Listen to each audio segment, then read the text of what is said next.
Hi guys, welcome to my new blog. આજે હું તમને ત્રિકોણમિતિ વિશે જણાવીશ. ત્રિકોણમિતિ એટલે ત્રિગ્નોમેટ્રી મેન્સમાં એક ઇમ્પોર્ટન્ટ ટ્યુટોરિયલ છે. ચલો હું તમને બતાવું છું. ત્રિગ્નોમેટ્રી એટલે કે ત્રિકોણમિતિ. ત્રિકોણમિતિમાં શું હોય છે? કોઈ બી થીટા એટલે કે આ મેં રાઇટ એંગલ દોર્યો છે. ચલો આ ત્રિકોણને હું એબીસી ત્રિકોણનું નામ આપું છું. આ એંગલને થીટા આપું છું. બરાબર? થીટા મીન્સ ખૂણો એબીસી. પણ એબીસી અને ખૂણો થીટા એટલે કે ખૂણા સીને થીટા નામ આપી દીધું. હવે આપણે ત્રિકોણમિતિમાં સાઇન થીટા એક નંબર, કોસ થીટા અને ટેન થીટા. સાઇન થીટા એટલે સામેની બાજુ, ખૂણાની સામેની બાજુ હોય એ અને ભાગ્યા કર્ણ થાય. એટલે કે ખૂણા સીની સામેની બાજુ કઈ થશે? એ બી થશે. બી ભાગ્યા એસી અપોન એસી. એ રીતે કોસમાં શું થાય? કોસ થીટામાં ખૂણાની પાછળની બાજુ ભાગ્યા કર્ણ થાય. એટલે પાછળની બાજુ ખૂણા સીની છે બીસી ભાગ્યા કર્ણ એટલે એસી. તો ટેન થીટા એટલે ખૂણાની સામેની બાજુ ભાગ્યા પાછળની બાજુ એટલે એ બી અપોન બીસી. સમજમાં આવ્યું? ટેન થીટા એ ટેન થીટા એટલે આમાં તમને જોવા મળ્યું હશે કે સામેની બાજુ ભાગ્યા કર્ણ, પાછળની બાજુ ભાગ્યા કર્ણ. એટલે આ બંને ઇક્વેશન સામેની બાજુ ભાગ્યા કર્ણ એટલે શું થાય? Sine theta. અને પાછળની બાજુ ભાગ્યા કર્ણ એટલે કોસ થીટા. એટલે ટેન થીટાનું એક ઇક્વેશન મળ્યું, sign theta upon cos theta. બરાબર? આ એક ઇક્વેશન છે. બરાબર? એવી રીતે સાઇન થીટાનો વ્યસ્ત છે cosec theta, opposite cosec theta. એટલે 1 upon sine theta is equal to cosec theta થાય. એ રીતે સેક થીટા છે ને એ કોસનો વ્યસ્ત છે એટલે 1 અપોન કોસ થીટા. એવી રીતે કોટ થીટા છે ને એ ટેન થીટાનો વ્યસ્ત છે એટલે 1 અપોન ટેન થીટા. બીજું બી છે કોટ થીટાનો વ્યસ્ત છે 1 upon ten theta.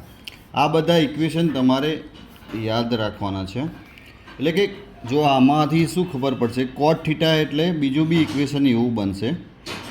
Tan theta એટલે sine theta upon cos theta એટલે 1 અપોન થશે. એટલે cos theta upon sine theta બી થશે. એક આર્યું ઇક્વેશન બન્યું.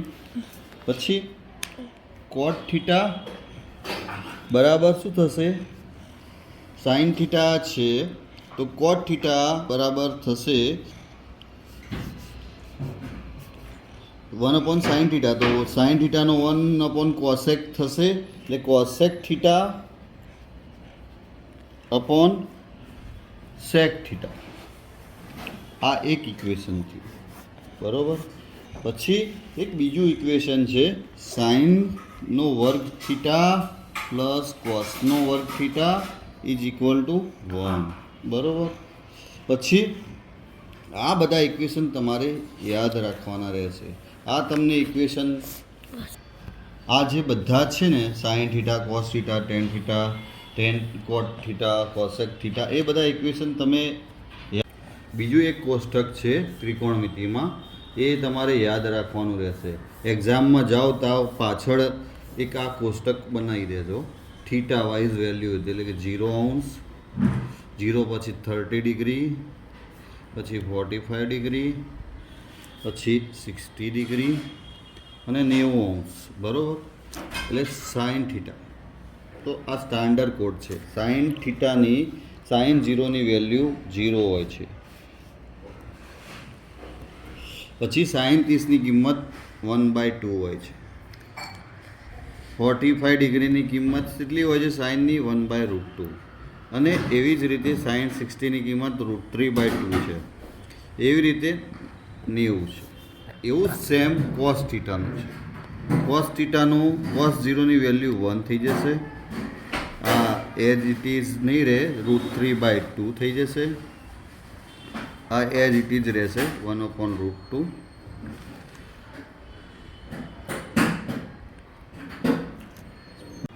નામ રાખ્યો 1/√2. એ રીતે સાઇન 60ની કિંમત થશે 1/2 બરાબર. અને 90ની કિંમત કોસ 9ની કિંમત કોસ 90ની કિંમત 0 થશે. હવે ટેન થીટા, એ ટેન થીટાનું તમને મેં સમજાવ્યું, sign theta upon cos theta થાય. એ રીતે આ બંનેનો સમ કરીએ 0/1 એટલે 0 બરાબર. 1 ભાગ્યા કરીએ એટલે 1/√3 થશે બરાબર. એ રીતે 1 થઈ જશે બરાબર. એ રીતે આ √3 થઈ જશે અને આ 0 થશે બરાબર. હવે કોટ થીટા એટલે આપણે શું કીધું? કોટ થીટા એટલે 1/tan થીટા. એટલે ટેન થીટાનો કોટ થીટા એટલે 1/tan થીટા. એટલે આ બંનેનો વ્યસ્ત 0 તો 0, આ √3 થઈ જશે, આ 1 તો 1 અને 1/√3 થઈ જશે, આ 0 થશે. હવે એ રીતે રહ્યું કોસેક થીટા. કોસેક થીટા એટલે 1/sin થીટા. એટલે 1/sin થીટા કરવા જઈએ એટલે 0 થાય. પછી આ થશે 1/sin કરવા જઈએ શું એટલે 2 રહેશે. પછી પેલું √2 રહેશે બરાબર. અને પેલું 2/√3 થશે અને પેલું 1/1 બરાબર. એ રીતે સેક થીટા એટલે 1/cos થીટા થશે. એટલે આ તો 0 તો 0, કારણ કે 1 વેલ્યુ છે તો 1 આવશે. આ થશે 2/√3, આ √2 સેમ, અને આ થશે 2 અને પછી 0. એટલે આ તમારે આ કોષ્ટક તમારે પરીક્ષામાં યાદ રાખવાનું રહેશે. આ તમને આવડશે ને તો ત્રિકોણમિતિના કોઈ બી દાખલા તમે આસાનીથી સોલ્વ કરી શકશો. એ સિવાય બી બીજા ફોર્મ્યુલા છે. ધારો કે બીજા એક છે sin² theta = cos² theta is 1. આ પણ ઇક્વેશન યાદ રાખવાનું રહેશે. અને આ કોષ્ટક બી યાદ રાખશો તો તમને ત્રિકોણમિતિના દરેક પ્રશ્નોનો આસાનથી તમે એને સોલ્વ કરી શકશો અને ત્રિકોણમિતિના પ્રશ્નો બી સોલ્વ કરી શકશો. આ તમને સારું લાગ્યું હોય તો લાઈક કરજો, શેર કરજો, સબસ્ક્રાઈબ કરજો અને કમેન્ટ બી કરજો. જો તમને કોઈ ક્વેરી હોય અને મેથેમેટિક્સના પ્રોબ્લેમ દાખલા તમને ફાવતા ના હોય તો મને કોમેન્ટમાં શેર કરજો, હું સોલ્વ કરી આપીશ તમને.